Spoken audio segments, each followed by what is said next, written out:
Welcome back to Onovo Media TV. Ahead of Edo State Governorship Election, many things are happening already. My people, Governor Godwin Obaseki and People's Democratic Party (PDP) in Edo State are raising alarms ahead of the upcoming election, and here is why they might skip the peace accord.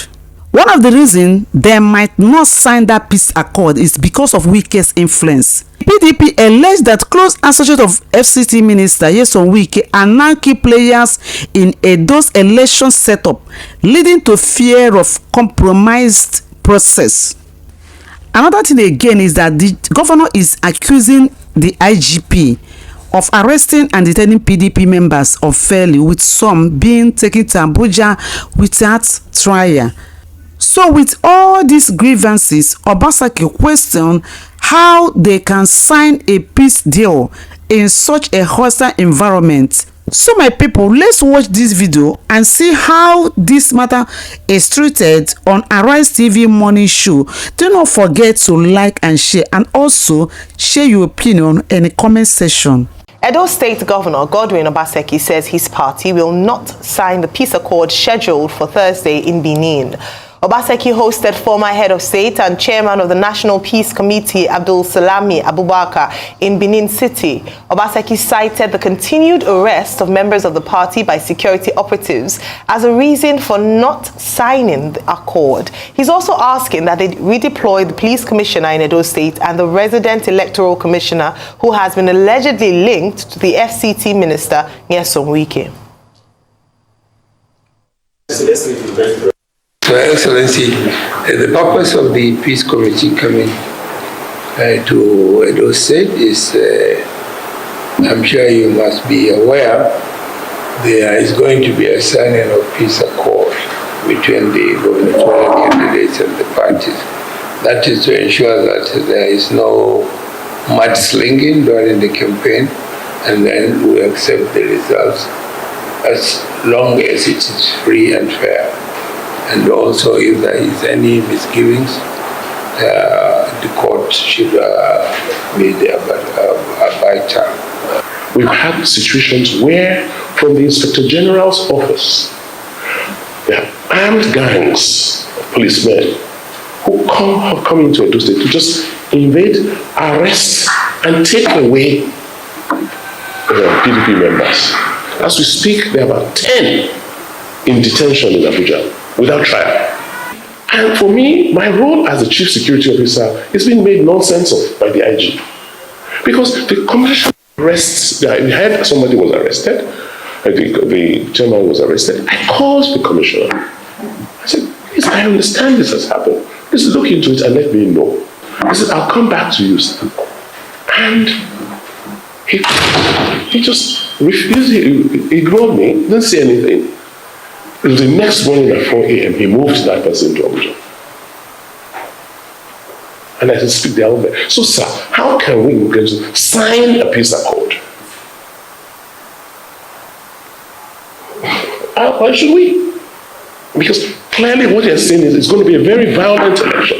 And they're going to use the forces of coercion and intimidation to win the elections in Edo, whether we like it or not. That's the message. I have got the IG in town who said no until everybody arrested in Edo is released or brought back to Edo to be tried for whatever offenses you claim they've committed. We have no confidence that the police is going to protect us. Lack of confidence in the police's ability to remain neutral during the Edo elections. It's only a few more days to go. 21 or 21st of September is the date, and today is 12th of September, so we have 12 more days actually to go to the elections. Your take on this story, Rufai? It's a very sad one. And these are grounds for the president, as the commander-in-chief, to be able to intervene here. See, I don't like to take things at face value, because I like to look for the empirical facts. But some of the insinuations made are now beginning to look like it. When Asue Gudalu, the candidate of the PDP, was here, he made, claims like this. In fact, I remember pressing him for the facts. And he says these people have been arrested and taken to Abuja. The question I'd like to ask them is it only the PDP people that are doing all this infraction? What about the APC people and other political parties? Is this a political witch hunt? What is the police IG doing as regards this? Can't their offenses be charged to court already? Why is this happening in Edo? And I'd like to call on President Tinubu, please, we must allow for a level playing field as regards the Edo elections. But also I'd like to call on Governor Obaseki. It's not enough grounds not to say they are not going to sign the peace accord, or the party's candidate is not going to sign the peace accord. Because not signing the peace accord is a full establishment of the fact that, yes, things might go south. Signing the peace accord is trust in state apparatus to ensure fairness. I know we can go back in history about people who have not signed the peace accord, but it's a trust that people will play fairly.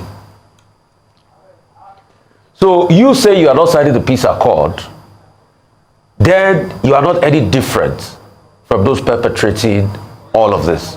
But we condemn the police and we condemn all of these activities. I want the police to give us a robust response to why people from a certain political party are being arrested. The peace accord, as it is just a convention. There's nothing that binds you to signing it. We all know that. But it's a convention that over the years we've all respected because we want a fluidity.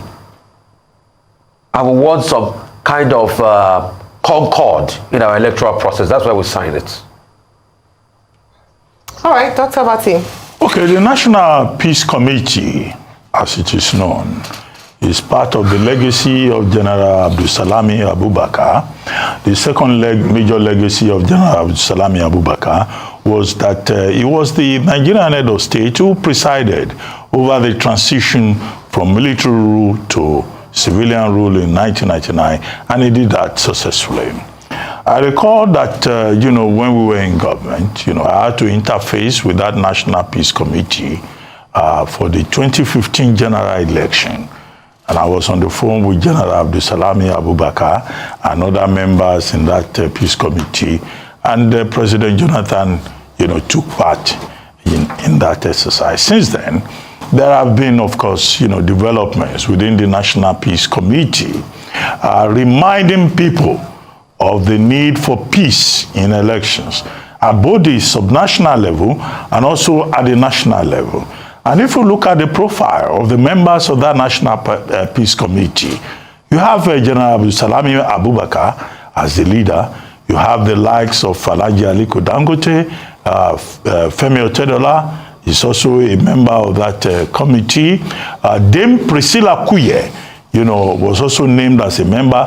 Bishop Matthew Asankuka, also a member. Commodore Ebichu Ikiwe as member. I can go on and on and on, and from the media, we have, our father, Sam Amuka Pemo, Sam. We have John Momo Owen of Channel. So there seems to be a broad-based consensus that elections are not war in Nigeria. Elections must be peaceful. Now, even if the exercise is symbolic at every major election where the National Peace Committee intervenes, I think it is important to remind Nigerians who are perpetually at war over what should be determined by the consensus of the people in every election, symbolically, that election is supposed to be free and fair. To that extent, the legacy of General Abdulsalami Abubakar, I think, is something that should be respected. Now, let me go to Edo State. The grouse of Governor Obaseki is that it looks like the police and INEC are pro-APC ahead of the September 21 election in Edo State. Our position as informed analysts is that election should be determined by the over 2 million people, who are registered voters in that state.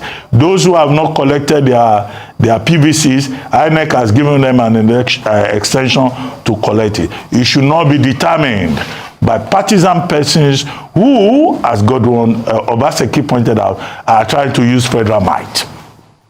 The second leg of the argument by Governor Obaseki and also the PDP chairman in Edo State, as the Egbemi, is that, look, the police commissioner in Edo State is a pro-Wike person. Wike is featuring prominently.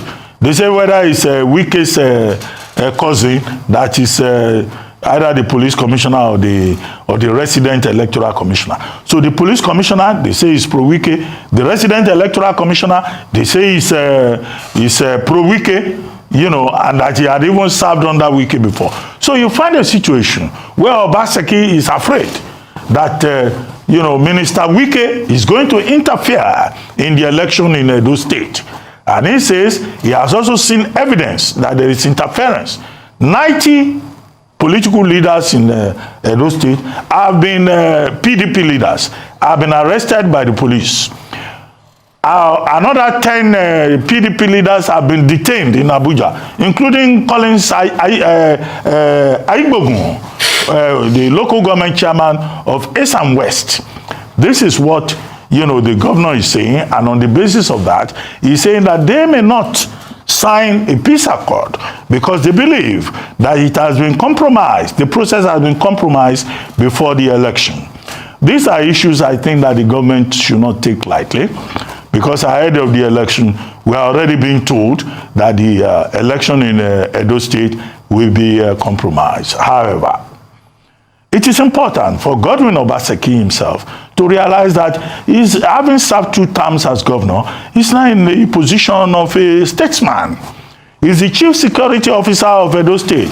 When he's asked to support the cause of peace, even if it is in a symbolic manner, he should not be the person that will say, we will not sign. What is he saying? Is he saying that September 21 in Edo State will be a declaration of war? Already, the Inspector General of Police visiting Benin has made it clear that, you know, the police is non-partisan. Even if there was one blessing, whatever his name is, you know, who was said to be a supernumerary police officer who has been disowned by the police, making a lot of inflammatory statements. So his political season, the governor should stay on the side of peace.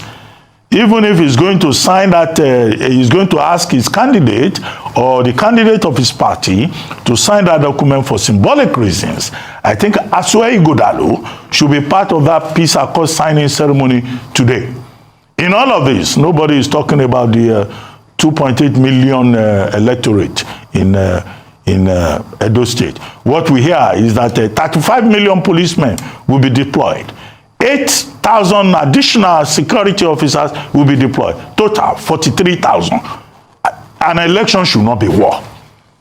The people of Edo State must be given every opportunity to determine who is going to lead them and who is going to, you know, be the governor of that state, you know, after Godwin Obaseki. Godwin Obaseki should be, you know, should play the role of a leader and not help those he's criticizing to say that he was the one that caused the problem. So I'd like to commend the spirit behind the National Peace Committee, especially what they aim to do, which is to ensure that an environment, a conducive environment, a peaceful environment during elections is guaranteed by bringing together the principal candidates in an election and getting them to sign the peace accord where they, as a moral intervention, because they don't have constitutional rights to arrest anyone who infringes on what they've agreed on. But the spirit of it should be commended. However, my point this morning is what's the point of symbolism and gestures if it doesn't carry any weight? If you evaluate the previous signing of the accord, what did the parties go on to do? If you look at the last elections in 2023, the 18 major political parties came together and symbolically signed the peace accord. But we saw what happened during the elections. We saw the ethnic rhetorics. In fact, the National Peace Committee released a report saying that there were many infractions, 44% of those infractions done by surrogates and about 14% of those infractions done by the candidates themselves. So if they haven't fixed those challenges? Why are we coming to sign another peace accord when it sparks of hypocrisy? Why are we signing peace accords when the governor, at least in this instance, has come out to say that the other party are not suing for peace, and when they do sign these accords, it doesn't mean anything, and then the Nigerian people suffer? And so rather than a peace accord that doesn't seem to have worked in the past, because we have been witnesses to elections in Nigeria where we have seen this big show of coming together, of shaking hands, and then the opposite happens on election day, where people make ethnic slurs, where people come out to actually harm and overthrow ballot boxes sponsored by some political parties who signed the peace accord. And I wonder why we're going about signing peace accords instead of actually dealing with the real issues, part of which is building strong institutions.